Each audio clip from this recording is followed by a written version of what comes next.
Hi. Hello అండి. అందరికీ నమస్కారము. ముందుగా మనందరి గురువైనటువంటి బ్రహ్మర్షి పత్రేసారామ స్వర్ణమాల పత్రి అమ్మ దివ్య ఆశీస్సులతో పరమగురు మండలి యొక్క చైతన్యంతో మరి మనము ఇక మీ జీవితము మీ చేతుల్లో లూయిస్ ఎల్హే గారు రచించిన ఈ బుక్ని మనం చదువుకుంటున్నాము.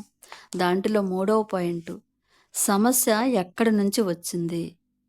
ఇక్కడ గత కాలము యొక్క ప్రభావము నాపై ఏమాత్రమూ లేదు. సరే, మరి మేము ఎన్నో విషయాల్ని మనం ముందు చదువుకున్నాము. ఏంటి అంటే, అనుకునే దాని నుండి ప్రారంభించి మనము మరి అసలు సమస్య ఏమిటో తెలుసుకున్నాము. ఏంటి అసలు సమస్య అంటే, మనం బాగాలేము అన్న భావన, మరి మనపై ప్రేమ లేకపోవడము, మరి మనలో అవి ఉండటం వల్ల ఇది అసలు సమస్య అని తెలుసుకున్నాం. మరి జీవితంలో ఏదైనా సమస్య ఉంది అంటే అది మన భావనల నుంచే ఉత్పన్నమవుతుంది. మరి అదేంటి చూద్దాము అంటే, ఇక్కడ మరి ఆవిడేం చెప్తున్నారంటే, మరి చిన్న పిల్లలుగా ఉన్నప్పటి నుంచి నిరంతరము కూడా సతమవుతూ సమస్యలతోటి, మరి తమను తాము ప్రేమించబడిన పెద్దలుగా భావించే ఎలా ఎదిగామో కదా! మరి తాము అనర్హులమనే భావన, తాము ప్రేమించబడమనే భావనలు అందరిలో కూడా ఉంటాయి. ఎవరైతే తమను తాము ఇప్పటికే ప్రేమించుకుంటున్నారో మరి వారు వారిని ఇంకా ఎక్కువగా ప్రేమించుకోవచ్చు. ఒక చిన్న రోజా పువ్వు యొక్క మొగ్గను మనం ఊహించుకున్నాం అనుకోండి. అది ఒక మొగ్గగా ఉన్నప్పుడు, ఒక పువ్వుగా వికసించేటప్పుడు, మరి చివరి రేకు నేల రాలినప్పుడు, ప్రతి పరిస్థితిలోనూ అది ఎప్పుడూ పరిపూర్ణమైనదే, నిరంతరము కూడా మార్పు చెందేదే. మరి మనం కూడా అంతే కదా! మనం ఎప్పుడూ కూడా పరిపూర్ణులమే. ఎప్పుడూ కూడా సౌందర్యంతో నిండి ఉన్నవాళ్ళమే మనం కూడా. మనం కూడా నిరంతరము మార్పు చెందుతూ ఉండేవాళ్ళమే. మరి మనకుండే అవగాహన, జ్ఞానము, మన చైతన్యపు స్థాయిని బట్టి మనం చక్కగానే ఉన్నాం. కానీ మనకింకా ఎక్కువ అవగాహన, జ్ఞానము, మరి చైతన్యపు స్థాయి, మరి ఈ విషయాలను మనం విభిన్నంగా చేస్తున్నాం ఇక్కడ. కరెక్ట్‌గానే ఉన్నాం. కానీ ఇవి ఏంటంటే దానికి విరుద్ధంగా మనం చేస్తున్నాము. ఇక్కడ మన మనసు అనే ఇంటిని ఇక్కడ మనం శుభ్రపరచుకోవాలి. మన మనసు అనే ఇంటిని ఇక్కడ మనం శుభ్రపరచుకోవాలి. మరి గతాన్ని ఇంకాస్త మనం పరిశీలిస్తే, మనకి కొన్ని నమ్మకాలను మనం తీసుకుంటే వాళ్ళ అప్పుడు మన మనసుని శుభ్రపరచుకోవడాన్ని అప్పుడు బాధాకరంగా భావిస్తాం కొంతమంది. కొంతమంది ఆ మనసులు శుభ్రపరచుకోవడం ఇబ్బందిగా భావిస్తారు. మరి అక్కడ అంత బాధపడవలసిన అవసరం లేదు. మన మనసుల్లో ఏముందో చూసుకోవాలి. అప్పుడే కదా మనం అనవసరమైన వాటిని తొలగించుకోవడానికి ఈ సులువుగా ఉంటది. ఇప్పుడు మనం ఒక గదిని శుభ్రం చేయాలనుకుంటే, ఆ గదిలో అన్ని వస్తువుల్ని మనం ముందు చూడాలి. కొన్ని వస్తువులను ప్రేమతో చూస్తారు. వాటికి పట్టిన దుమ్మును వదిలించి చక్కగా మనం తుడిచి, మరి వాటిని ఎక్కడ ఉండాలో అక్కడ పెడుతూ ఉంటాం. అలాగే కొన్ని వస్తువులు రిపేర్ అవసరం అవుతది. కొన్ని వస్తువులు అసలు పనికిరావు. వాటిని పారేస్తాం. అలాగే పాత పుస్తకాలు, న్యూస్ పేపర్లు, మరి ఇవన్నీ చెత్తబుట్టలో పడేస్తాం. గదిని శుభ్రపరిచేటప్పుడు కోపము అవసరం లేదు కదా! మరి ఇదే విధముగా మన మనసులోని గదుల్ని శుభ్రపరిచేటప్పుడు కూడా ఆ విధంగానే ఉండాలి. మరి మనలోని నమ్మకాలను బయటికి విసిరివేయడానికి కోపం అవసరం లేదు కదా! మనం అన్నము తినేశాక మిగిలిన మెతుకుల్ని పడవేసినంత సులభముగా వాటిని వదిలివేయండి. ఈరోజు వంట చేయడానికి నిన్న తరిగి పారవేసిన కూరగాయల కోసం చెత్తబుట్టను తవ్వరు కదా!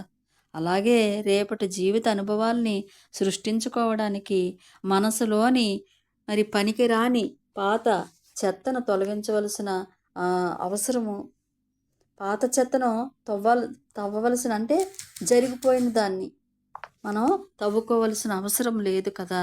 మరి మీలోని కొన్ని ఆలోచనలు, నమ్మకాలు మీకేమాత్రమో పనికి రాకపోతే వాటిని మీలో నుంచి వెళ్ళిపోనివ్వండి. ఒకసారి నమ్మితే ఇంకెప్పటికీ అదే నమ్మకాలతో ఊగుసలాడుతూ ఎక్కడా వ్రాసిపెట్టలేదు. మనం ఇప్పుడు కొన్ని పరిమితమైన నమ్మకాలను, అవి ఏర్పడటానికి కొన్ని కారణాలను ఇక్కడ తెలుసుకుంటాం. పరిమితమైన నమ్మకం అంటే ఇక్కడ నేను బాగాలేను అన్నక్కడ అక్కడ అసంతృప్తి. అది ఎక్కడి నుంచి వస్తుందంటే, నువ్వు మూర్ఖుడివి, దేనికి పనికిరావు అని పదే పదే తల్లిదండ్రులు అంటూ ఉంటే పిల్లల్లో అదే భావన వచ్చేస్తూ ఉంటుంది. మరి తాను విజయం సాధించాలని, అది చూసి ఆ తండ్రి గర్వపడాలని ఒక అబ్బాయి చెప్తూ ఉండేవాడనమాట. అతడు వరుసగా పరాజయాలు పాలవడంతో అతడు అపరాధ భావంతో పాపం మనసులో ఉంది. కానీ ఓడిపోవటం వల్ల తను కుంగిపోతూ ఉండేవాడట. మరి ఆ క్రోధముతో ఉండడం వల్ల విజయం సాధించకపోవడము అతనికొక చిక్కుముడిగా మారిపోయిందట. వాళ్ళ నాన్న అతడికి ఒక ఫైనాన్సింగ్ బిజినెస్ అప్పజెప్పాడంట. అతడు వరుసగా ఓడిపోతున్నాడు. అతడి ఓటమి అలాగే కొనసాగి వాళ్ళ నాన్న నష్టాన్ని పూడ్చుకునేందుకు చాలా డబ్బు కూడా ఖర్చు పెట్టవలసి వచ్చింది. వాళ్ళ నాన్న కూడా నష్టపోయాడట. మరి పరిమితమైన ఒక నమ్మకము, తనపై తనకు ప్రేమ లేకపోవడము ఎక్కడి నుంచి వస్తుంది? నాన్నని మెప్పించడానికి ప్రయత్నిస్తూ ఉండడము. ఒక అమ్మాయికి ఎప్పుడూ తన తండ్రితో భేదాలొస్తూ ఉంటాయి. వాళ్ళిద్దరూ కూడా ఒకరితో ఒకరు ఎప్పుడూ వాదులాడుకుంటూ ఉంటారట. తనను తాను ఒప్పుకుందాం అనుకునేది. కానీ చివరికి ఆమెకు మిగిలింది విమర్శలు మాత్రమే. ఆ అమ్మాయి చివరికి వాళ్ళ నాన్నలాగా ఉండవలనని నిర్ణయించుకుంది. ఆమె శరీరమంతా నొప్పులు వచ్చేవి. ఆమె తండ్రికి కూడా అలాంటి నొప్పులే. మరి తన కోపమే ఎలాంటి నొప్పులను తన శరీరంలో సృష్టిస్తుందన్న విషయాన్ని ఆ అమ్మాయి గ్రహించలేకపోయింది. మరి తన తండ్రి కూడా అంతే. అంటే వాళ్ళిద్దరూ కూడా ఎప్పుడూ కూడా వాదులాడుకోవటం వల్ల అవి ఆ కోపము, ఆ ద్వేషము, ఆ నొప్పుల కింద ఉండేవట. ఇవి ఏంటంటే పరిమితమైన నమ్మకము. ఇక్కడ జీవితము చాలా భయానకమైనది. ఎక్కడి నుంచి వస్తుంది అంటే అక్కడ తల్లి, తండ్రి ఇక్కడ చెప్తున్నారనమాట. ఒక క్లయింట్ ఒక ఆమె ఎప్పుడూ చాలా సీరియస్‌గా పద్ధతిగా ఉండేదట. ఆమె మనసారా నవ్వేందుకు కూడా ఆలోచించేదట. ఎందుకంటే అలా నవ్వితే ఏదైనా చెడు జరిగి దుఃఖపడతానేమో అని మనసులో ఉండేదట ఆవిడకి. తన తండ్రి పెంపకములో నవ్వొద్దు, అలా నవ్వితే తర్వాత అంతకంత ఏడవలసి వస్తుంది అని అనేవారట వాళ్ళ తండ్రి. అవే ఆవిడకి గుర్తుకొచ్చి ఆ అమ్మాయి అలా తయారైందట. అంటే పరిమితమైన నమ్మకం ఇక్కడ ఏంటంటే నేను బాగాలేను అంటే ఎక్కడి నుంచి వస్తుంది అక్కడ? తల్లిదండ్రులు పూర్తిగా పట్టించుకోకుండా వదిలిపెట్టడం వల్ల తలెత్తుతుంది. అంటే ఒక అతనికి మాట్లాడడమే కష్టమయ్యేది. నిశ్శబ్దమే అతడి జీవన విధానమైంది. అతనేంటంటే చెడు అలవాట్లకి బానిసైపోయి నేను చెడిపోయాను అని ఒక అతను నిర్ణయానికి వచ్చాడనమాట. అతనికి అప్పుడు నాకు తెలిసిందల్లా ఏంటంటే వాళ్ళ అమ్మ చిన్నప్పుడే చనిపోయిందట అతనికి. పినతల్లి పెంపకంలో అతను పెరిగాడు. ఆమె అతడితో ఎప్పుడో ఏదైనా పని చెప్పడానికి తప్ప మాట్లాడేది కాదు. ఆ పినతల్లి ఏదైనా పని చెప్పడానికే మాట్లాడేది గానీ, ఉత్తప్పుడు మాట్లాడకుండా నిశ్శబ్దంగా ఉండేదట. మాట్లాడేది కాదట. ఇతను అలా పెరిగాడనమాట. ఒంటరిగానే తింటాడు. ఒంటరిగానే ఎన్ని రోజులైనా ఉండగలడు. అతనికి ఒకరోజు ఒక ప్రియురాలు ఉండేది. ఆమె కూడా నిశ్శబ్దంగా ఉండే మనిషే. ఎంతో కాలం నిశ్శబ్దంగానే కలిసి గడిపారు. ఈ మధ్య అతని ప్రియురాలు చనిపోయింది. అతను మళ్ళీ ఒంటరివాడైపోయాడట. మరి మన మనసుల్లోకి ఎక్కించబడ్డ ఆ నెగిటివ్ సందేశాలు ఇప్పుడిక మనం ఏం చెయ్యాలంటే ఒక పెద్ద పేపర్ తీసుకొని మీ తల్లిదండ్రులు మీలో ఏ లోపాలు ఉన్నాయని చెప్పారో అంటే మనం కూడా మన చిన్నప్పుడు మన తల్లిదండ్రులు ఏవేవి ఉన్నాయని చెప్పారో అవన్నీ రాయమని చెప్తున్నారు. మీరు విన్నటువంటి అన్నీ అంటే ఇప్పుడు కూడా ఏవైతే మన గురించి అందరూ మాట్లాడుతూ ఉంటారో నెగిటివ్ అవి కూడా రాయండి. గుర్తుకు తెచ్చుకొని మరీ రాయండి. దీనికి కావలసినంత ఎక్కువ సమయాన్ని కేటాయించండి. కనీసం ఒక అరగంటైనా. మీకు డబ్బు గురించి ఏమేం చెప్పారు? మీ శరీరం గురించి ఏం చెప్పారు? ప్రేమ గురించి, మరి సంబంధ బాంధవ్యాల గురించి, మరి మీలో ఉన్న సృజనాత్మక గురించి, మరి మీకు చెప్పిన ఆ పరిమితమైన నమ్మకాలు, నెగెటివ్ ఆలోచన విధానాలు ఏవి? ఈ విధంగా అన్నీ రాయమని చెప్తున్నారనమాట ఆవిడ. మరి మీరు మీతో మీరు చాలా ఆశ్చర్యంగా చెప్పుకోవాలి. అప్పుడు ఇంకొక పేపర్ తీసుకోండి. ఆ పేపర్‌లోని మీ చిన్నతనంలో ఉన్న నెగెటివ్ నమ్మకాలన్నిటంటే మీ బంధువుల నుండి విన్నవి, మీ టీచర్ల నుండి విన్నవి, అధికారుల నుంచి విన్నవి ఇవన్నీ రాసి పెట్టివని మరి మెదులుతున్న అంటే కావలసినంత సమయాన్ని తీసుకొని రాసేటప్పుడు అవన్నీ రాసేటప్పుడు మనలో ఏ ఆలోచనలు మెదులుతున్నాయి ఆటిని గమనించుకొని రాయండి. మనం రాసేటప్పుడు ఎటువంటి ఆలోచనలు మనలో వస్తున్నాయో వాటిని పరిశీలిస్తూ రాయమని చెప్తున్నారు. మరి ఇప్పుడు మీరు రాసిన 2 పేపర్ల విషయాలను మీ చైతన్యంలోంచి తొలగించాలి.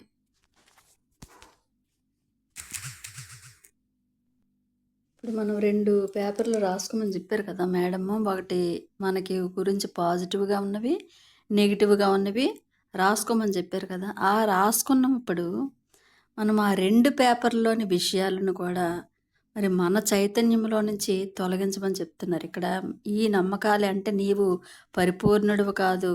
నీలో ఏదో లోపము ఉంది అనే భావాలు సృష్టించి నేను బాగాలేదు అన్న కొరతను అవి కలిగిస్తున్నాయి. మరి ఒక చిన్న పాపని ఒక గదిలో కూర్చోబెట్టి ఇద్దరం కలిపి గట్టిగా కేకలేసి "నువ్వెంత మూర్ఖురాలివి, నువ్వు ఏది కూడా సరిగ్గా చెయ్యవు. ఇలా చెయ్యాలి, అలా చెయ్యకూడదు. మరి చూడు నువ్వెంత గందరగోళం చేసావో" అని 2, 3 దెబ్బలేస్తే ఆ పిల్ల పాపం ఒక మూల కూర్చొని భయంతోటి వణికిపోతూ కూర్చుంటది కదా! అలా అక్కడున్న వాటన్నిటిని ముక్కలు ముక్కలుగా చేస్తుంది. ఇలా చేస్తే ఆ పిల్లలోని నిజమైన శక్తి సామర్థ్యాలు కూడా ఎప్పటికీ కూడా మనం తెలుసుకోలేము. అలా గందరగోళానికి, భయం, ఆందోళనకి గురి చేస్తే గనక. మరి అదే పిల్లని మనము ఎంతగా ప్రేమిస్తామో, ఎంతగా సంరక్షిస్తామో, మరి ఆ పాప ఎంత ముద్దుగా ఉంటుందో, ఎంత తెలివైందో, ఎంత చలాగ్గా ఉంటుందో, మరింతగా మనం తనని ఎంత మంచి పద్ధతులుగా ప్రేమిస్తామో చెప్పి, "నువ్వెన్ని తప్పులు చేసినా పర్వాలేదమ్మా. మరి మనం తప్పుల నుండే ఎన్నో నేర్చుకుంటాము.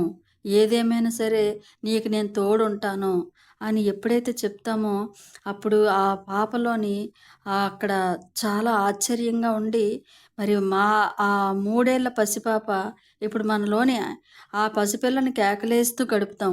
మళ్ళీ మనమే ఎందుకు మన జీవితాలు అనుకూలించవని ఆశ్చర్యపోతూ ఉంటాం అనమాట. అంటే మనం ఏది మాట్లాడితే అది అక్కడ ఆ మైండ్ తీసుకుంటుంది. ఇక్కడ నిరంతరము మనం ఎత్తి పొడుస్తూ ఉండే స్నేహితులు మనకు గాని ఉన్నట్లయితే అతని చుట్టుప్రక్కలకు వెళ్ళడానికి కూడా ఇష్టపడం కదా! మరి బహుశా మరి మీ లోపల పసిపిల్ల. మరి మీ పట్ల మీరలా ప్రవర్తిస్తున్నారేమో! అందుకే ఆ పసిపిల్ల చాలా విచారంగా ఉంది. ఏది ఏమైనా ఈ విషయాలు జరిగి చాలా కాలమైంది. మరి ఇప్పుడు మిమ్మల్ని మీరు అలా చూసుకుంటే పరిస్థితి ఇంకా దారుణంగా తయారవుతుంది. మరి మనం ఆ పసిపిల్లని మరి గట్టిగా ముద్దు పెట్టుకుంటే ఒక రకంగా ఉంటుంది. గట్టిగా గసిరి పడేస్తే ఒక రకంగా ఉంటది. మరి అలాగే ఆ బయట బాహ్యంగా ఉన్న పాప ఎలా అయితే చేస్తుందో మరి మన లోపల ఉన్న పసిపిల్లని మనము ఇలా లోపల అన్నీ పెట్టుకొని ఉంటే మరి ఆ తల్లి ఎలా ఉంటాది అని ఇక్కడ మనల్ని మనం చెక్ చేసుకోమని చెప్తున్నారు. ఇప్పుడు మన ముందు మీ బాల్యంలో నేర్పించబడ్డ ఆ నెగెటివ్ ఆలోచన లిస్ట్ ఉంది కదా! మరి ఏదో లోపముందని చెప్పేందుకు ఈ లిస్ట్ ఎంతవరకు కారణమవుతుందో ఒకసారి చూసుకోమని చెప్తున్నారు. ఇవి ఒక్కటేనా? బహుశా అవును. మరి మన చిన్ననాటి నమ్మకాలతోనే మన జీవితాల్ని రచించుకుంటాం. మనమంతా చిన్న పిల్లలుగా ఉన్నప్పుడు సత్యాలను చెప్పే విషయాలను ఎంతో వినయ విధేయతలతో అంగీకరించాము. కానీ ఇందుకు మన పెద్దలను నిందించడము చాలా సులభము. ఇలా నిందించుకుంటూ పోతే మరి దక్కిన జీవితం అంతా కూడా బలైపోతాము. ఇలా చేయడం అన్నది మనల్ని ఎక్కడ వేసిన గొంగలి అక్కడే ఉంటుంది. కాబట్టి కుటుంబాన్ని కూడా నిందించకండి. మనం నిందించడం అంటే మనల్ని నిశ్చయంగా సమస్యలోనే కొట్టుమిట్టాడేటట్లు చేస్తుంది.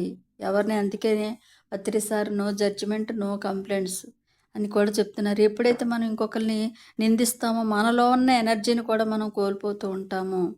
అలా చేసుకుంటూ ఉంటే సమస్యలోంచి బయటపడి భవిష్యత్తుని మన ఆధీనంలోనికి అంటే ఇక్కడ ఎప్పుడైతే మనం అవగాహన చేసుకుంటామో అర్థం చేసుకుంటామో నిందించకుండా ఆ సమస్య నుంచి బయటపడవచ్చు. మరి కాబట్టి మనం గతాన్ని మార్చలేము. మన తల్లిదండ్రులు అప్పటి వారికున్న అవగాహన జ్ఞానాన్ని బట్టి వాళ్ళని మనం అర్థం చేసుకోవాలి. ఎప్పుడైతే మనము ఇతరులను నిందిస్తూ పోతామో అప్పుడు మన జీవితం పట్ల మనం బాధ్యతను మనము గుర్తించలేము. ఎవరైతే బాల్యములో మనల్ని తీవ్ర భయభ్రాంతులకు గురి చేస్తారో, ఎలాంటి పరిస్థితుల్లో వారి బాల్యములో అనుభవించి ఉంటారో ఒకసారి ఊహించుకుంటే, వాళ్ళు కూడా మనలాగే వారి బాల్యంలో నిస్సహాయతను అనుభవించారు. మరి వాళ్ళు నేర్పినవన్నీ మనకు బాల్యంలో నేర్పబడ్డవే కదా! మరి మన తల్లిదండ్రుల బాల్యం గురించి మీకెంత తెలుసు? మన తల్లిదండ్రుల గురించి? మరి అయితే మహా 10 సంవత్సరాల లోపు వారి బాల్యం గురించి మనకు తెలుస్తుంది. ఒకవేళ వీలైతే వాళ్ళని గాని అడిగామనుకోండి, అడిగి తెలుసుకుంటే గనక మరి వాళ్ళ బాల్యం గురించి తెలుసుకోగలిగితే చిన్నతనంలో మీకు చేసినవన్నీ వారు మీకెందుకు చేశారో అప్పుడు అర్థమవుతుంది. అర్థం చేసుకోవడం వల్ల వాళ్ళపై మనకొక జాలి కూడా కలుగుతుంది. మరి ఒకవేళ బాల్యం నుంచి తెలుసుకోలేకపోతే అది ఎలా ఉండి ఉంటుందో ఊహించండి. మరి ఎటువంటి బాల్యాన్ని వారు అనుభవించి ఉంటే అటువంటి పెద్దలుగా వారు తయారయ్యారో మనకి అర్థమవుతుందిక్కడ. మీరు స్వతంత్రులైపోయేందుకు ఈ విషయాలన్నీ అవసరము. వాళ్ళని వాళ్ళుగా మీరు వదలకపోతే మీరు ఎప్పటికీ స్వతంత్రులు కాజాలరు. వాళ్ళని క్షమించపోతే మిమ్మల్ని మీరు క్షమించుకోలేరు. అందుకనే పెద్దల్ని కూడా తల్లిదండ్రులను కూడా మనము అసలు నిందించవలసిన అవసరం లేదు. ఇక్కడ తల్లిదండ్రులను ఎంపిక చేసుకోవడం.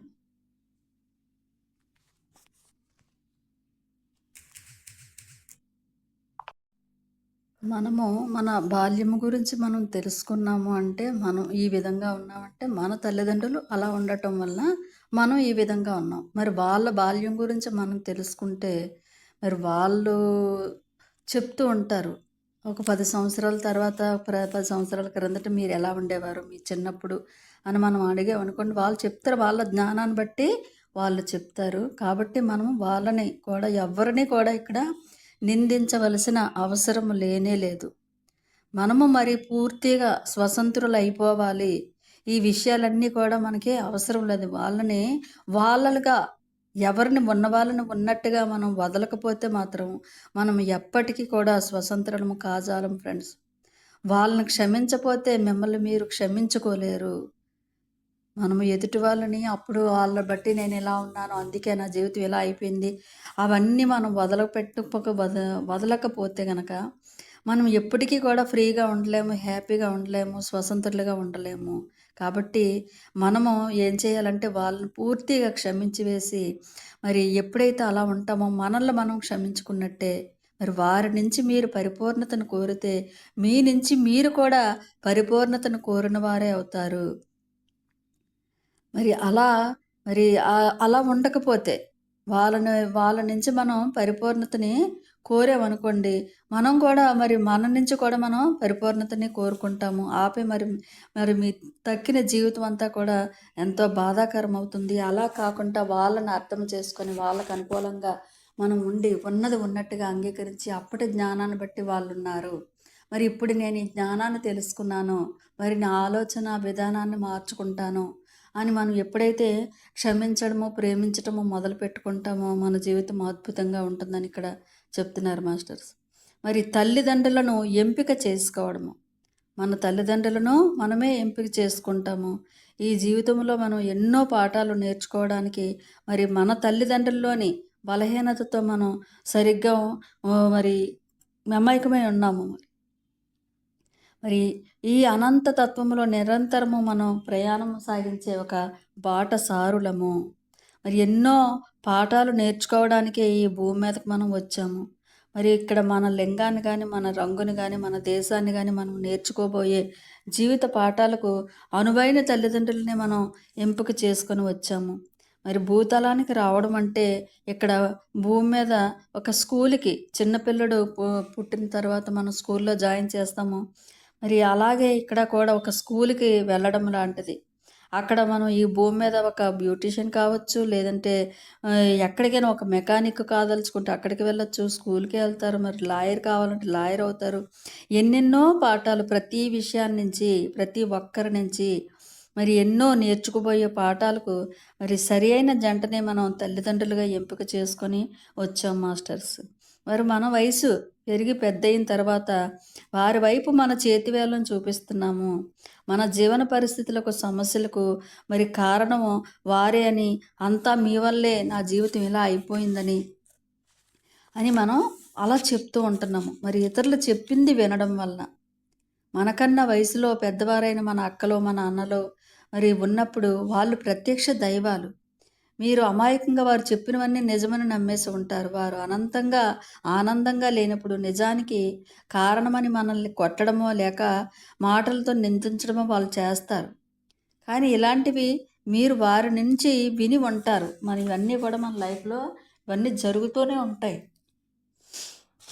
ఉండు అంతా నీ పైనే చెప్పేస్తాను. ఒక అక్క, తమ్ముడు ఉన్నారనుకోండి. వాళ్ళిద్దరు కొట్లాడుకొని అనుకుంటారనమాట. నువ్వే ఇదంతా చేసావు. నీ పని అంతా నేను చెప్పేస్తాననంటే, ఆళ్ళేమనుకుంటారంటే చిన్నపిల్లలు అంటే నేనేదో తప్పు చేశాను అన్న భావన ఆ చిన్ని హృదయంలోకి వెళ్ళిపోతుంది. నువ్వు చిన్నదానివి. అది నీ వల్ల కాదు. మీరు అనర్హులన్న భావాన్ని అంటే ఇలా కూడా మాట్లాడతాం.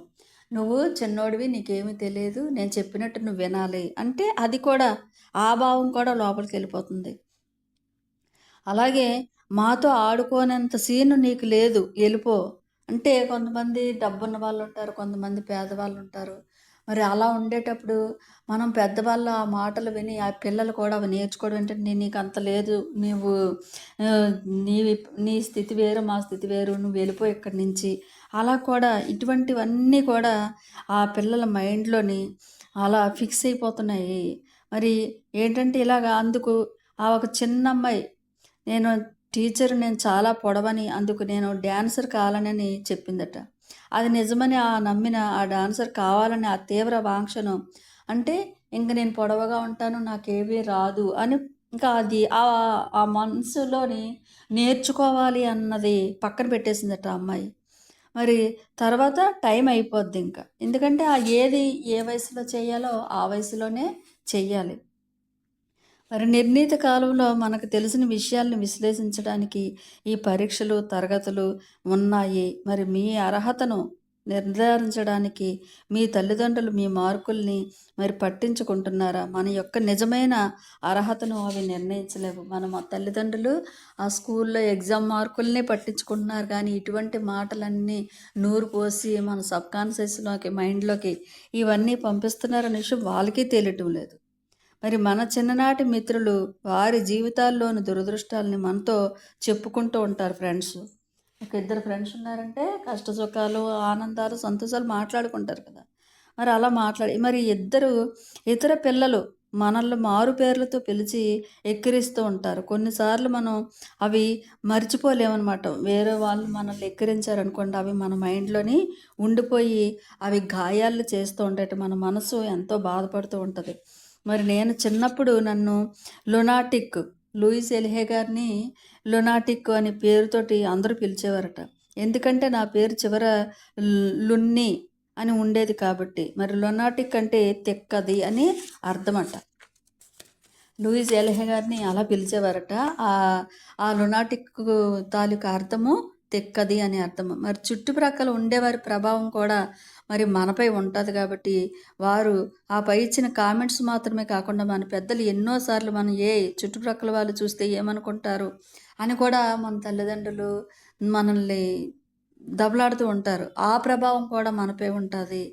ఇవన్నీ చాలా సింపుల్‌గా ఉన్నాయి. కానీ వాటిని బట్టి మనము ఎలా ప్రవర్తించాలి అన్నది ప్రతి ఇంచించు కూడా నేర్చుకోవాల్సిన పాఠాలు ఫ్రెండ్స్ ఇవన్నీ కూడా. మరి ఒకసారి మన చిన్నతనంలోకి మనం చూసుకుంటే, మన పైనే అధికారం చెలాయించిన వారి యొక్క ప్రభావము మనపై ఎంతుంటుందో మనం ఇక్కడ చెక్ చేసుకోవాలి మాస్టర్స్. మరి అలాగే మనం టీవీలోను, పేపర్‌లోని ప్రకటనలు అవన్నీ సత్యమని, నిజమని మనం నమ్మేటంతగా ఉంటాయి పేపర్‌లో, ఈ టీవీలో వార్తలవని. అలాగే మనకి అడ్వర్టైజ్‌మెంట్ ఒస్తాయి కదా! అవన్నీ కూడా ఆ ఉత్పత్తులన్నీ మనల్ని అనర్హులుగా భావించి వాడకపోతే మనలో అవన్నీ వాడకపోతే ఏటవుతుందో, ఇలాంటివి కూడా మనలోని ఉంటాయన్నమాట. అంటే ఇక్కడ మనమంతా ఇక్కడున్నది మన చిన్నతనంలో విధించుకున్న పరిమితులను అధిగమించడానికే. అవి ఎటువంటివైనా సరే మనం ఇక్కడ ఉన్నది మన యొక్క అద్భుతమైన దివ్యత్వాన్ని తిరిగి గుర్తుకు తెచ్చుకోవడానికి ఈ భూమి మీదకొచ్చాం. వాళ్ళు మీకు ఏమి నేర్పించి ఉన్నా సరే మీరు అధిగమించవలసిన నెగెటివ్ నమ్మకాలు మీలో ఉన్నాయి. మరి నేను అధిగమించాల్సిన నెగెటివ్ నమ్మకాలు నాలోని ఉన్నాయి. ఏది ఎలా ఉన్నా సరే వాటిని మనం వదిలిపెట్టేసాను నేను. నేను నా గత జన్మ తాలూకా ఆ నెగెటివ్ అన్నీ వదిలిపెట్టేసి నన్ను నేనుగా ఇష్టపడుతున్నాను. నన్ను నేను ప్రేమించుకుంటున్నాను. ప్రతి ఒక్కరిని కూడా క్షమించి వేస్తున్నాను అని ఎప్పుడైతే మనము అలా అనుకుంటూ ఉంటామో అవే మనకి జరుగుతూ ఉంటాయి మాస్టర్స్. మరి మళ్ళీ మంచి కొటేషన్ చెప్పారిక్కడ. నేనున్న ఈ జీవితపు అనంత తత్వములో అంతా సవ్యముగా, ఒక్కటిగా, సంపూర్ణముగా ఉంది. ఇక నా గతము యొక్క ప్రభావము నాపై ఏమాత్రము ఉండదు. అంటే ఇవన్నీ నిజంగానే మనము ఏవో మంత్రాలు రామకృష్ణ అని అనుకోవచ్చు, తప్పులేదు. కానీ నిజంగా ఇవి కూడా ఆ విధంగానే ఒక దైవం యొక్క శక్తి ఎలా అయితే రామ అంటే నీకు ఎంత పుణ్యం వస్తుందో, ప్రతిరోజు కూడా ఈ వాక్యాలు నిజంగా మనం మనస్ఫూర్తిగా మన హృదయం పైన చెయ్యి వేసుకొని చదివితే నిజంగా అది జరిగి తీరుతుంది. గతము యొక్క ప్రభావము నాపై ఏమాత్రము ఉండదు. ఎందుకంటే నేను నేర్చుకోవడానికి, మార్పు చెందడానికి, నేనున్న ప్రస్తుత స్థితికి చేరుకోవడానికి నా గతము చాలా అవసరమన్న దృక్పథముతో నేనిప్పుడున్నాను. అంటే ఇక్కడంతా నేర్చుకోవడానికి మనం వచ్చాం కాబట్టి నా గతం అలా ఉంది, అలా కాకుండా నేను ఈ విధంగా మార్చుకోవాలనుకుంటున్నాను అని మనం అలా అనుకోవాలన్నమాట. మరి నేనిప్పుడే ఇక్కడే నా మనసును శుభ్రపరుచుకోవడానికి సంసిద్ధంగా ఉన్నాను. ఎక్కడి నుంచి ప్రారంభించినా పర్వాలేదు. కనుక మొదట చిన్న చిన్న సులభమైన విషయాలను మార్చుకోవడానికే నేను ప్రయత్నిస్తాను. ఎంతో పెద్ద పెద్దవన్నీ మార్చుకోవాల్సిన అవసరం తర్వాత సంగతి చూద్దాం. ముందు ఇలాంటి చిన్న చిన్నవి మార్చుకోవడానికే నేను ప్రయత్నం చేస్తాను. కాబట్టి ఫలితాలను త్వరగా నా మార్గంలో గమనిస్తాను. ఆ ఫలితాలన్నీ చిన్న చిన్న మార్పులన్నీ నా జీవితంలో రావాలి. మరి ఇలా నా మనసులోని నమ్మకాలని, ఆలోచనల్ని మార్చుకున్నాక వాటి వలన జరిగే బహిర్ పరిస్థితులు మళ్ళీ తలెత్తకపోవడాన్ని చూసి చాలా ఆసక్తితో ఈ సాహసాలన్నిటినీ నేను చేస్తాను. నేను స్వతంత్రుడయ్యేందుకు పూర్తి సంసిద్ధతతో ఉన్నాను. మరి నా ప్రపంచంలో అంతా సవ్యముగా ఒక్కటిగా ఉంది అని ఎప్పుడు కూడా ప్రతిరోజు ఈ కొటేషన్స్ మనం చదువుకుంటూ ఉంటే, మనసులో నెమరు వేసుకుంటూ ఉంటే నా జీవితం అంతా సవ్యముగా ఒక్కటిగా ఉంది, నేను ఎంతో ఆనందంగా నవ్వుతూ ఉన్నాను, ఇటువంటి మాటలు మాట్లాడుకుంటే అవే యూనివర్స్లోకి వెళ్ళిపోయి అదే మనకి మన లైఫ్లో జరుగుతుంది masters. Thank you so much.